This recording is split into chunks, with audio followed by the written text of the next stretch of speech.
আমি এমপি হিসাবে আমাকে এত ভোট দিয়ে মানুষ আনছে, আর সোশ্যাল মিডিয়াতে আমি আগে যেসব কথা বলে আসছি এইটার ফলই তো পাইছি হচ্ছে কি এমপি নির্বাচনে। সুতরাং আমার কাজকর্ম তো ডিফারেন্ট হবে। আর আরেকটা বিষয় হচ্ছে কি, বাজেট যদি আমি নিজে কাটছাট করার ইচ্ছা না থাকে তাহলে আপনার টাকা আপনার আমি হিসাব দিব না বললে অসুবিধে কী? আপনি এই ট্যাবুগুলো তো ভাঙতে হবে। কারণ কোনো জিনিস লুকানোর বিষয়টাই হচ্ছে কি এখানে মাইরা দেওয়ার চিন্তা। আমি এটা পার্সোনালি বিশ্বাস করি।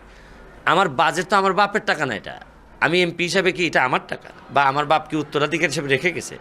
তাও তো না। আমি তো চাই আমার বাপ যেটা রেখে দিয়েছে এইটাও মানুষ জানুক।